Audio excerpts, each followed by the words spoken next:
നിന്റെ കണ്ണീർ തുടങ്ങി കുപ്പി ശേഖരിച്ചിട്ടുണ്ട്, അതിന്റെ കണക്ക് എന്റെ കണക്ക് പുസ്തകത്തിൽ ഞാൻ രേഖപ്പെടുത്തി വെച്ചിട്ടുണ്ട് എന്നാണ് പറയുന്നത്. അലയുമ്പോൾ എണ്ണണമെങ്കിൽ അലയുന്നവരുടെ മുമ്പിൽ ദൈവമുണ്ടാകണം. കരയുമ്പോൾ കണ്ണുനീര് കുപ്പിയിൽ ശേഖരിക്കണമെങ്കിൽ കരയുന്ന ആളുടെ മുമ്പിൽ പാത്രവുമായിട്ട് ദൈവമുണ്ടാകണം. കർത്താവ് പറയുന്നു, നീ കഷ്ടപ്പാടിലൂടെ അലച്ചിലൂടെ കടന്നു പോകുമ്പോഴും ഞാനത് കാണുന്നുണ്ട്, അപ്പോഴും ഞാൻ നിന്റെ കൂടെയോട് നിന്നെ ഞാൻ കൈവിട്ടിട്ടില്ല. നമ്മുടെ മലയാളത്തിലൊരു പാട്ടില്ല, ജീവിത സായാഹ്ന തീരത്തിരുന്ന് ഞാൻ വെറുതെ പുറകോട്ട് നോക്കി.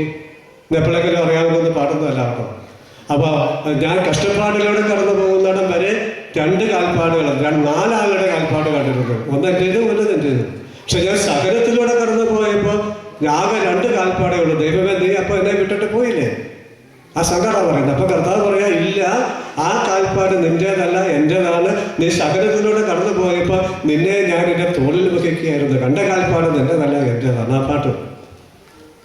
അപ്പൊ സകലത്തിലൂടെ കടന്നു പോകുമ്പോഴും ദൈവം കൂടെയുണ്ട്. ജന്മം കൊണ്ടും കർമ്മം കൊണ്ടും പാപം ചെയ്യാത്ത ആളല്ലേ ദൈവമാതാവ്. നമ്മൾ ആരെക്കാളും സഹിച്ചില്ലേ? 12 സ്ത്രീകന്മാരെ സർവ്വതും ഉപേക്ഷിച്ച് പോയതല്ലേ? ചോദിക്കട്ടെ, അതിൽ ഒരെണ്ണമെങ്കിലും കട്ടിലേക്ക് കിടന്ന് മാന്യമര്യാദയ്ക്ക് മരിച്ചോ? എല്ലാവരും സഹിച്ചല്ലേ മരിച്ചത്. ഇനി അഥവാ ദൈവം കൈവിട്ടുവെന്ന് തോന്നുന്നെങ്കിൽ അത് നേരെ തിരിച്ചാ. ഇത് ദൈവം, ഇത് ഞാനും. ധൂർത്തപുത്രന്റെ ഉപമ എടുക്കുക. ധൂർത്തപുത്രന്റെ അപ്പനും ധൂർത്തപുത്രന്റെ കൂടി ഒന്നിച്ച് ജീവിച്ചൊരു കാലം ഉണ്ടായിരുന്നു. അവിടെ നിന്നാണ് മകൻ വഴക്കുണ്ടാക്കി സ്വത്ത് വീതം വെച്ച് വാങ്ങിപ്പോയി നശിപ്പിച്ച് പന്നിക്കൂട്ടിലിരിക്കുന്നത്. ആ പന്നിക്കൂട്ടിലിരുന്ന കൊണ്ട് ധൂർത്തപുത്രൻ ഇങ്ങനെ പറയുന്നു എന്ന് വിചാരിക്കുക, ഇതാ എൻ്റെ അപ്പം പോലും എന്നെ കൈവിട്ടു. അസത്യമാണ്. അപ്പം നിന്നിടത്ത് തന്നെ നിൽപ്പുണ്ട്, അതേ വീട്ടിലുണ്ട്. തിരിച്ചു വരുമ്പോഴും അവിടെ നിൽപ്പുണ്ട്. മകനെ വിട്ടിട്ട് അപ്പനല്ല പോയത്, അപ്പനെ വിട്ടിട്ട് മകനാ പോയത്. മകൻ വന്നപ്പോൾ അപ്പൻ അവിടെ നിൽപ്പുണ്ട്, അങ്ങോട്ട് ഒന്ന് സ്വീകരിച്ചു. ഇതുപോലെ ഞാനും എൻ്റെ ദൈവവും കൂടി ഒന്നിച്ച് നടന്ന ഒരു കാലമുണ്ടായിരുന്നു. ആ കാലത്ത് നിന്ന് ഞാനും ദൈവവും തമ്മിൽ ഒരു ഗ്യാപ്പ് വന്നെങ്കിൽ അത് എന്നെ വിട്ട് ദൈവം പോയത് കൊണ്ടല്ല, ദൈവത്തെ വിട്ട് ഞാൻ പോയത് കൊണ്ടാണ്. ഞാൻ തിരിച്ചു വന്നാൽ ദൈവം അവിടെ നിൽക്കുന്നത് കാണും, എൻ്റെ അടുത്തേക്ക് വരും, എന്നെ സ്വീകരിക്കും. നമുക്ക് എഴുന്നേറ്റ് നിൽക്കാം, കണ്ണുകളടയ്ക്കാം. ദൈവം കൂടെയുണ്ട് എന്ന് വിശ്വസിച്ച ആളുകൾ ഒരിക്കലും ഭയപ്പെട്ടിട്ടില്ല. സങ്കീർത്തനം 23 നമ്മൾ വായിക്കുന്നു, കർത്താവ് എൻ്റെ ഇടയനാണ്, എനിക്കൊന്നിനും കുറവുണ്ടാവുകയില്ല. മരണത്തിൻ്റെ നിഴൽ വീണ താഴ്വരയിലൂടെ ഞാൻ നടക്കുന്നതെങ്കിലും അവിടെ എൻ്റെ കൂടെയുള്ളതിനാൽ ഞാൻ ഭയപ്പെടുകയില്ല. ഇതുപോലെയുള്ള നിരവധി ദൈവവചനങ്ങൾ നമുക്ക് കാണാൻ കഴിയും. ദൈവം കൂടെയുണ്ട് എന്ന് വിശ്വസിക്കുന്നവരുടെ ആത്മവിശ്വാസം നിറഞ്ഞ വാക്കുകൾ സങ്കീർത്തനം 16 നമ്മൾ വായിക്കുന്നു, കർത്താവ് എപ്പോഴും എൻ്റെ കൺമുമ്പിലുണ്ട്, അവിടുന്ന് എൻ്റെ വലതുഭാഗത്ത് ഉള്ളത് കൊണ്ട് ഞാൻ കുലുങ്ങുകയില്ല. അതിനാൽ എൻ്റെ ഹൃദയം സന്തോഷിക്കുകയും അന്തരംഗം ആനന്ദം കൊള്ളുകയും ചെയ്യുന്നു. എൻ്റെ ശരീരം സുരക്ഷിതമായി വിശ്രമിക്കുന്നു. ദൈവം കൂടെയുണ്ട് എന്ന് കരുതുമ്പോൾ കിട്ടുന്ന ആത്മവിശ്വാസം. സങ്കീർത്തനം 27:1 പറയുന്നു, കർത്താവ് എൻ്റെ പ്രകാശവും രക്ഷയുമാണ്, ഞാൻ ആരെ ഭയപ്പെടണം? കർത്താവിൻ്റെ ജീവിതത്തിൻ്റെ കോട്ടയാണ്, ഞാൻ ആരെ പേടിക്കണം? സങ്കീർത്തനം 34:4 മുതലുള്ള വചനങ്ങൾ പറയുന്നു, ഞാൻ കർത്താവിനെ തേടി, അവിടുന്ന് എനിക്ക് ഉത്തരമരുളി. സർവഭയത്തിൽ നിന്നാണ് നിന്നെ മോചിപ്പിച്ചു. അവിടുത്തെ നോക്കിയവർ പ്രകാശിതരായി, അവർ ലജ്ജിതരാവുകയില്ല. ഈ എളിയവൻ നിലവിളിച്ചു, കർത്താവ് കേട്ടു, എല്ലാ കഷ്ടതയിൽ നിന്ന് അവരെ രക്ഷിക്കുകയും ചെയ്തു. മത്സ്യത്തിന്റെ ഉദരത്തിൽ കിടന്നുകൊണ്ട് യോന നടത്തിയ നിലവിളി പോലും ദൈവം കേട്ടു, അദ്ദേഹത്തെ രക്ഷിച്ചു.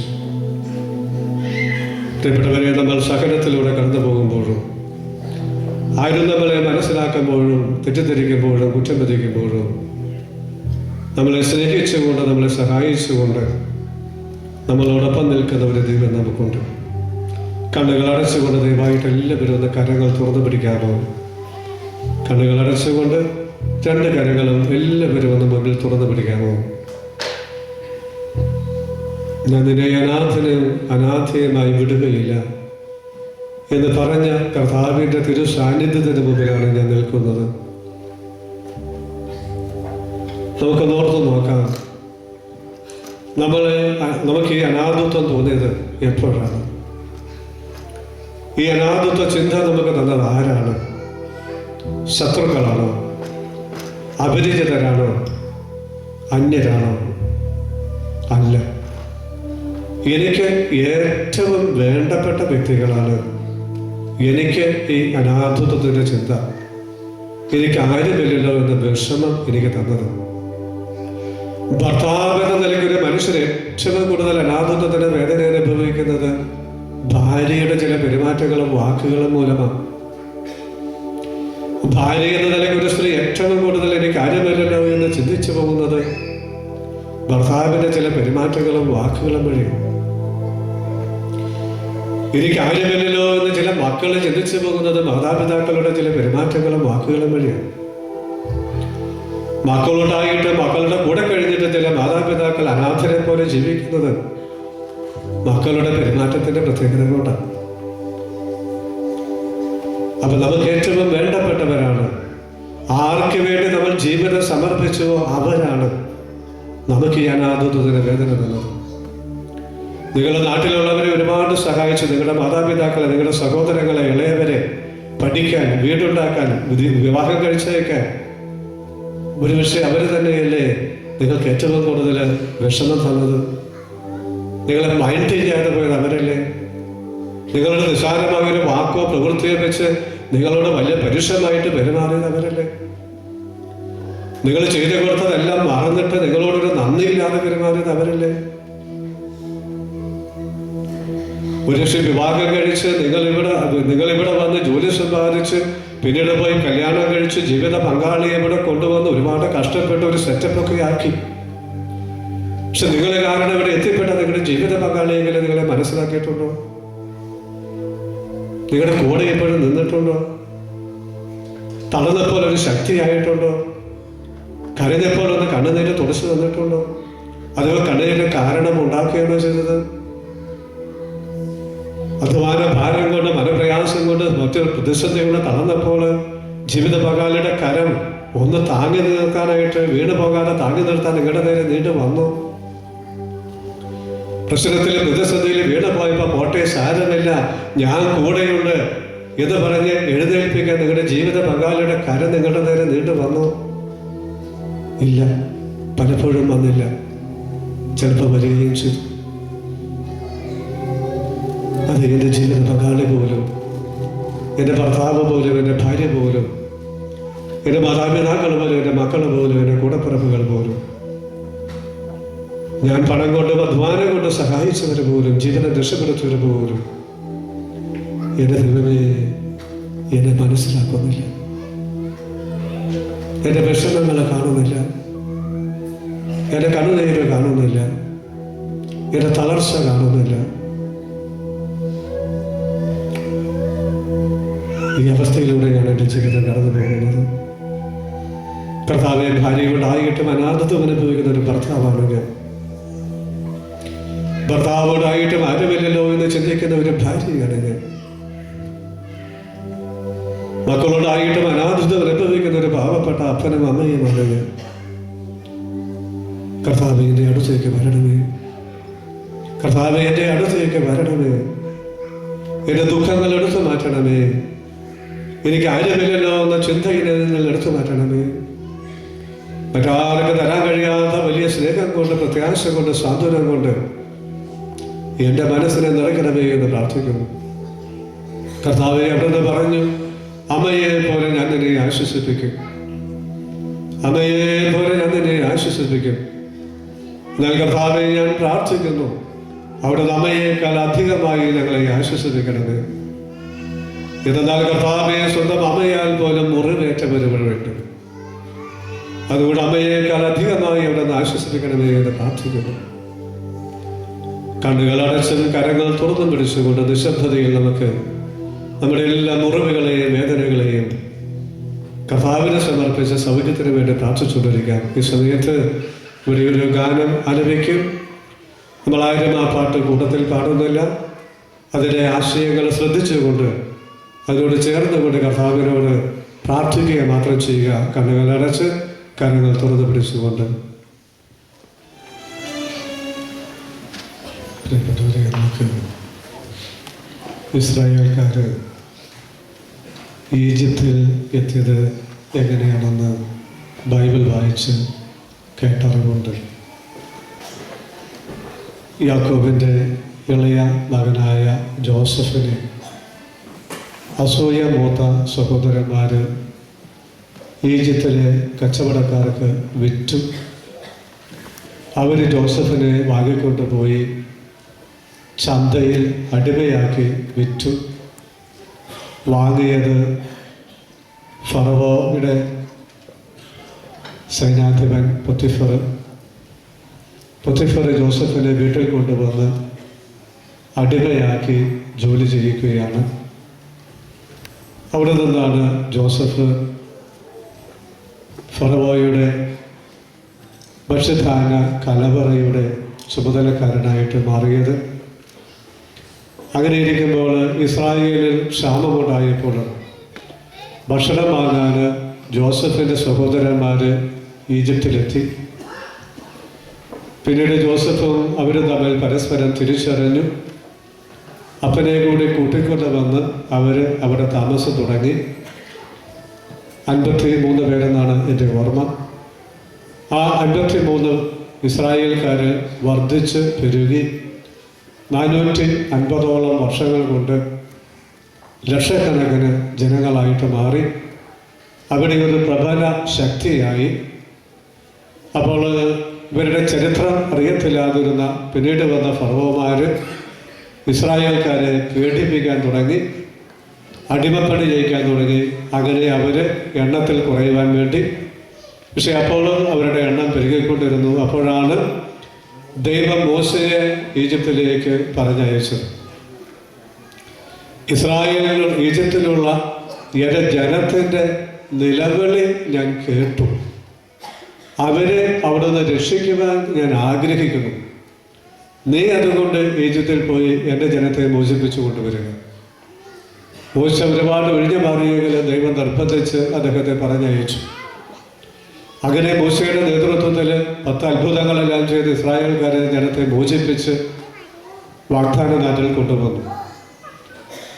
ഈജിപ്തിൽ നിന്ന് പുറപ്പെടുന്ന തലേ ദിവസമാണ് ആദ്യത്തെ പെസഹ ആചരണം നടന്നത്.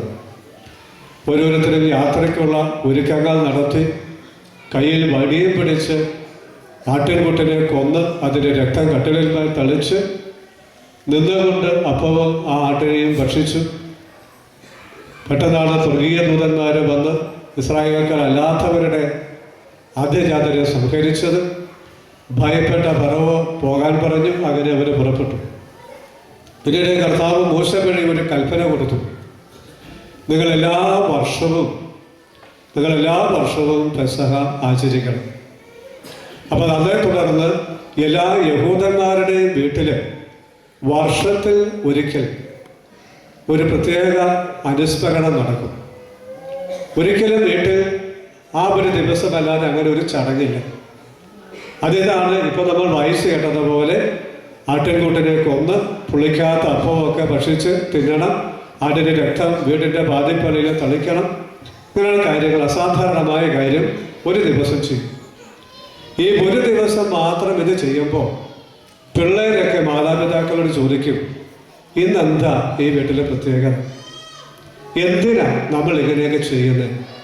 എന്തിനാ ഈ ആടിനെ കൊന്നതിന് രക്തം ഇവിടെ തളിക്കുന്നത്? എന്തിനാ ഈ പുളിക്കാത്ത അപ്പം തിന്നുന്നത്?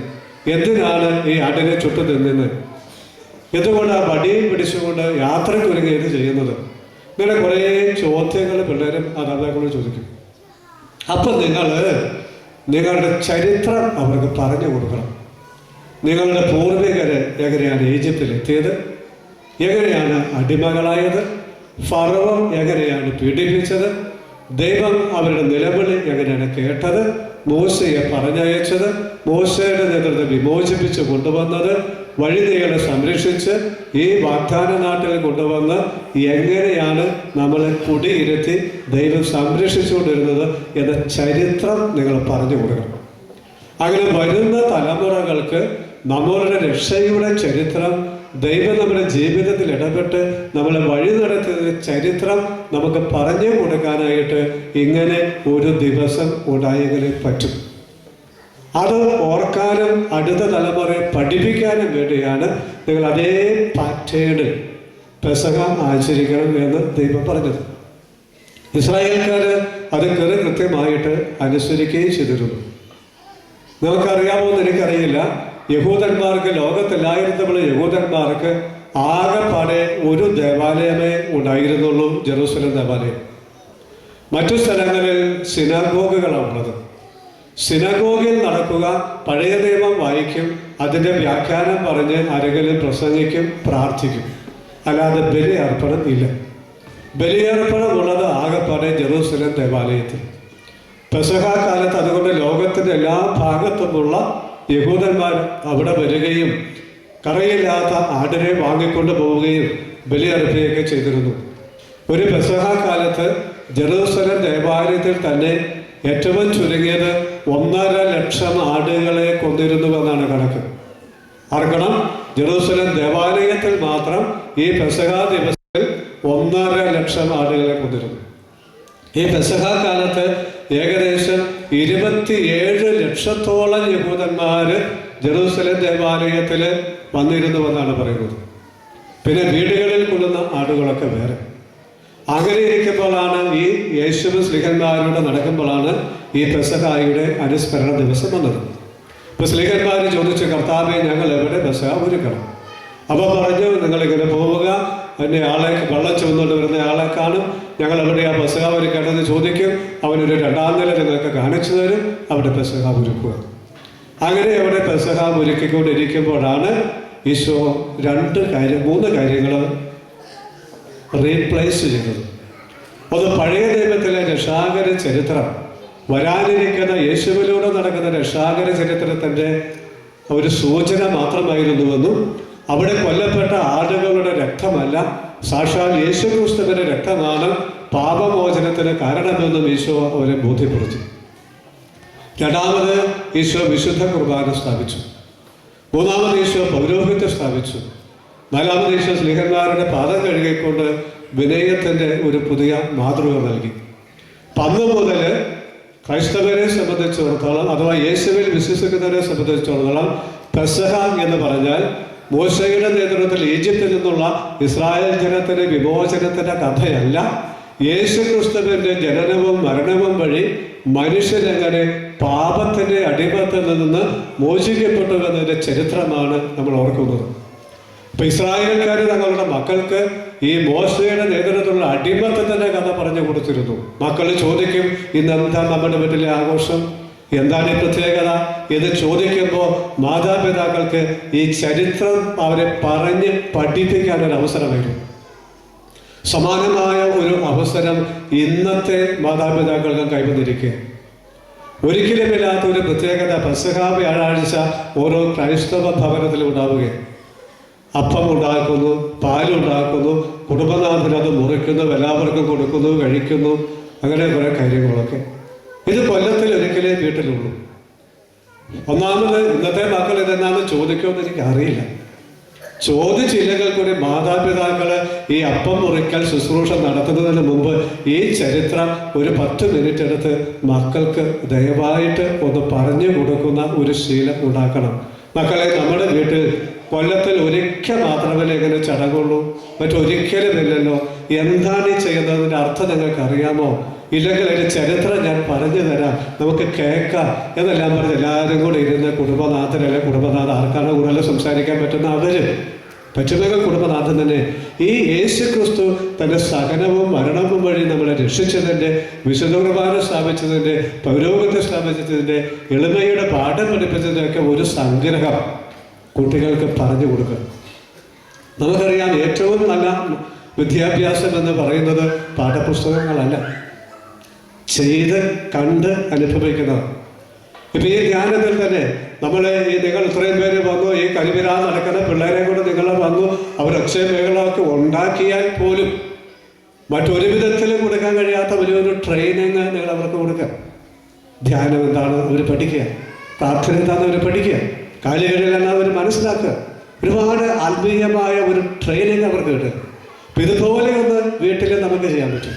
അപ്പം അതുകൊണ്ട് യേശു ക്രിസ്തു നമ്മളെ രക്ഷിച്ചതിൻ്റെ ചരിത്രം നമുക്ക് മക്കൾക്ക് പറഞ്ഞു കൊടുക്കാനുള്ള ഒരു അവസരമാണ് ഇന്നത്തെ ദിവസം. തീർച്ചയായിട്ടും അത് ഇന്ന് എല്ലാ വീടുകളിലും നിങ്ങൾ ആ ചരിത്രം കുട്ടികൾക്ക് പറഞ്ഞു കൊടുക്കണം. എല്ലാ കൊല്ലവും പറഞ്ഞു കൊടുക്കണം. അപ്പം നമുക്ക് യേശു നമുക്ക് വേണ്ടി ചെയ്തത് ഓർക്കാനും മക്കൾക്കത് പറഞ്ഞു കൊടുക്കാനും അതിൻ്റെ കുടുംബം ഒന്നിച്ച രക്ഷയുടെ ചരിത്രങ്ങൾ ഓർക്കാനും രക്ഷ പ്രാപിക്കുവാനൊക്കെയുള്ള ഒരു അവസരമെന്ന നിലയ്ക്കാണ് ഈ പഴയ നിയമത്തിലെന്ന പോലെ പുതിയ നിയമത്തിലും പെസഹ അനുസ്മരിക്കുന്നത്. അതുകൊണ്ട് നമ്മൾ എവിടെയൊക്കെ അപ്പം മുറിച്ചാലും ഇന്ന് പല സ്ഥലത്തും കാണാം, പള്ളിയിൽ വെച്ച് അപ്പം മുറിക്കും, പല വീട്ടുകാരും കൂടി അപ്പം മുറിക്കും. ഇതൊക്കെ നല്ല കാര്യങ്ങളാണ്. പക്ഷെ എൻ്റെ കാഴ്ചപ്പാടിൽ ആത്യന്തികമായി അപ്പം മുറിക്കൽ ശുശ്രൂഷ നടത്തേണ്ടത് ഒരു വീട്ടിലുള്ളവരും മാത്രമാണ്. അപ്പനും അമ്മയും മക്കളും അല്ല, ഗ്രാൻഡ് പേരൻസും ഉണ്ടെങ്കിൽ സഹോദരന്മാരുടെ കൂടെ ഉണ്ടെങ്കിൽ അവർ മാത്രം ഒന്നിച്ചു കൂടിയിട്ട് അപ്പം മുറിക്കേണ്ടത്. കാരണം പഴയ നിയമത്തിൽ അങ്ങനെ ചെയ്തത് കുടുംബം ഒന്നിച്ചു, കുടുംബം മാത്രം അവരാ ചരിത്രം ഓർക്കുക. അപ്പം നമ്മൾ സമൂഹമായിട്ട് പല വീട്ടുകാരും കൂടിയൊക്കെ ചെയ്യാം. പക്ഷേ അടിസ്ഥാനപരമായിട്ട് കുടുംബത്തിലെ അംഗങ്ങൾ അപ്പനും തുടങ്ങി ബാക്കി എല്ലാവരും ഒന്നിച്ചിരുന്ന് ചെയ്യണം. അപ്പം മുറിക്കേണ്ടത് കുടുംബനാഥനാണ്. പള്ളിയിലാണെങ്കിൽ വികാരിച്ചത് മുറിക്കണം. പക്ഷെ കുടുംബത്തിലൊരു വികാരിച്ചത് ഉണ്ടെങ്കിൽ കൂടി ഞാൻ പറയും അപ്പം മുറിക്കാനുള്ള അവകാശവും അധികാരവും കുടുംബനാഥനാണ്. അദ്ദേഹത്തിൻ്റെ അവകാശമാണത്. അത് മുറിച്ച് ഭാര്യയ്ക്കും മക്കൾക്കും കൊടുത്ത് ഈ ചരിത്രം അവർക്ക് പറഞ്ഞു കൊടുക്കുക. അപ്പം അതുകൊണ്ട് ഇന്ന് ദയവായിട്ട് നിങ്ങൾ അപ്പം മുറിക്കുമ്പോൾ കുടുംബത്തിലുള്ള എല്ലാവരും ഒന്ന് ഉണ്ടാകാൻ ശ്രമിക്കുക. അത് മുറിച്ച് കൊടുക്കുന്നതിന് മുമ്പ് ഈ ചരിത്രം മക്കൾക്ക് ഒന്ന് പറഞ്ഞു കൊടുക്കുക. പഴയ നിയമത്തിൽ എന്താ സംഭവിച്ച് യേശു അതിനെ മാറ്റി എങ്ങനെയാണ് യേശുവിൻ്റെ സഹനമരണത്തിലൂടെ നമ്മൾ രക്ഷിച്ചതെന്ന് ചരിത്രം എന്ന് പറഞ്ഞു കൊടുക്കുക. ഇന്ന് രണ്ടാമത് നമ്മൾ അനുസ്മരിക്കുന്ന ഒന്നാണ് ഈശോ വിശുദ്ധ കുർബാന സ്ഥാപിച്ചതിൻ്റെ ഓർമ്മ. ഫിലിപ്പിയർക്കുള്ള ലേഖനം 2-ാം അധ്യായം 6-ാമത്തെ വചനം ഇങ്ങനെ പറയുന്നുണ്ട്: അവൻ ദൈവമായിരുന്നിട്ടും ദൈവത്തോടുള്ള സമാനത വലിയ കാര്യമായി പരിഗണിക്കാതെ തന്നെത്താൻ ശൂന്യനാക്കി ആകൃതിയിൽ മനുഷ്യനെ പോലെ കാണപ്പെട്ടു, മരണം വരെ, അത് കുരിശ് മരണം വരെ അവൻ തന്നെത്താൻ താഴ്ത്തി. ദൈവം സ്വർഗത്തിൽ നിന്ന് മനുഷ്യനായി അവതരിക്കുന്നത് തന്നെ ദൈവത്തിൻ്റെ ശൂന്യവൽക്കരണം, ദൈവം ദൈവത്തെ തന്നെ എംപ്റ്റി ചെയ്യുന്നതായിട്ടാണ് ബൈബിൾ അവതരിപ്പിക്കുന്നത്. എന്നാൽ ദൈവം അതിനേക്കാൾ ശൂന്യവൽക്കരിച്ചതാണ് വിശുദ്ധ കുർബാന. യേശുവിനെ മനുഷ്യരൂപത്തിൽ കാണുമ്പോൾ ഏറ്റവും ചുരുങ്ങിയത് ഒരു മനുഷ്യന്റെ രൂപമുണ്ട്, ജീവനുമുണ്ട്.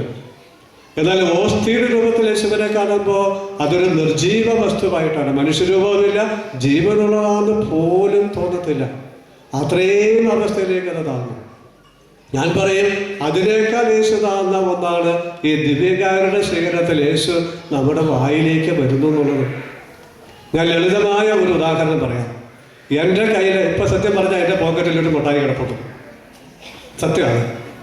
ഞാൻ അപ്പോൾ അതെടുത്ത് എൻ്റെ വായിലിട്ട് 1 മിനിറ്റ് തുടങ്ങിയിട്ട് നിങ്ങൾ തിന്നോളെന്ന് പറഞ്ഞ് നിങ്ങൾക്ക് തരാമെന്ന് വിചാരിക്കുക.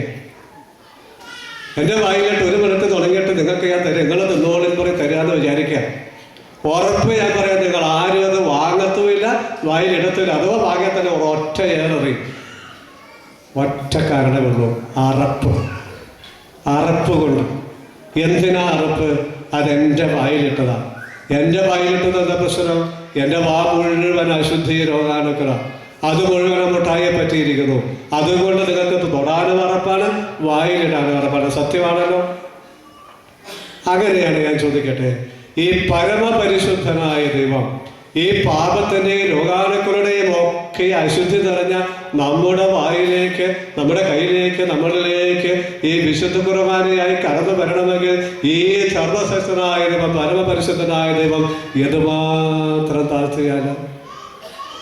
എൻ്റെ വായിലിട്ടൊരു മുട്ടായി നിങ്ങൾക്ക് വായിലിടാൻ കഴിയുന്നില്ല. നിങ്ങൾ തന്നെ അപ്പളെ ഞാനടുത്ത് ദൂരെ എറിഞ്ഞ് കളയും. ഞാൻ കയ്യെ പോലും തുടത്തില്ല. ഞാൻ പറയും അവിടെ വെച്ചേക്കാൻ പറയും, അല്ല എനിക്ക് വേണ്ടാന്ന് പറയും. നമുക്ക് പോലും അത്രയും താഴാൻ കഴിയുന്നില്ലെങ്കിൽ ഈ പാപത്തിൻ്റെയും രോഗാണുക്കളുടെയും അശുദ്ധിയിലേക്ക് ഈ പരിശുദ്ധനായ ദൈവം കടന്നു വരുന്നത് എന്തുമാത്രം ദൈവം കാത്തി കൊടുത്തുകൊണ്ടാണ്. നമ്മൾ ആരും ഒരിക്കലും ഓർക്കാറില്ല. ഈ കുർബാന സ്വീകരിക്കുമ്പോഴും വായിൽ വെക്കുമ്പോഴും ഞാൻ ചിലപ്പോൾ കുർബാന ഉയർത്തുമ്പോൾ എനിക്കിതിനെ കയ്യിലെടുക്കാം, ഉയർത്താം, ഒടിക്കാം, മറക്കാം, ഞുക്കാം, എൻ്റെ വായിൽ വെക്കാം, മറ്റുള്ളവരുടെ കയ്യിലോ വായിലോ ഒക്കെ വെച്ച് കൊടുക്കാം. അതിങ്ങനെ എല്ലാം അനുസരിക്കും.